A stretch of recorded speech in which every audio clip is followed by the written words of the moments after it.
Биз азыр баяндай турган маселелер боюнча Курманкул Токторович экөөбүз бир аз пикир келишпестикке келип калдык. Мен ойлойм, кечээ эмоцияда биз бири-бирибизге бир аз ачча сөздөр сүйлөп алдык, бирок биз кезигип бардык маселелерди такташып алып, ортодо да болгон ушак недопониманиялардын баарын жокко чыгарып алдык. Мен ойлойм, баяндаманын алдында Мирлан Канатбековичтен аз кайрылыш боюнча оюмду билдирип койсом, сиздин туура түшүнүп коомчулукка айтып койгонуңуз бул чоң жакшы нерсе. Анткени эң негизгиси сиздер анан кече биз мыйзам боюнча талашкан, сиз түшүнсөңүз болду. Баш прокурор катары мен эч качан бирөөнүн артынан заказ берип, арыз алып, же камап укугун тебелегенге менин акым да жок. Иштөө стилимде да көрүп атасыздар, эч кандай заказ менен иш кылбайбыз.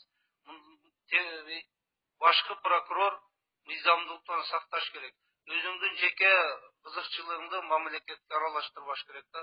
Ошондуктан бул мен өзүм баш прокурор катары милдетимди тагаттырам деп ойлойм. Рахмат. Сиздин жанагы Экамчике Мирланга бирдеке таап берчи, мен тилим укпай жатыр дегенди. Андай кылбаңыз. Андай кылбаңыз. Бул да күн өтөт. Мына микрофондон айттыңыз. Камчикеден ушу сөздү далилдеп бериңиз. Эгер мен команда бербейм эчкимге. Кудайдан коркпойм. Команда болсо таап берип сизге таап коюш болбойт эле. Курманкул Токторович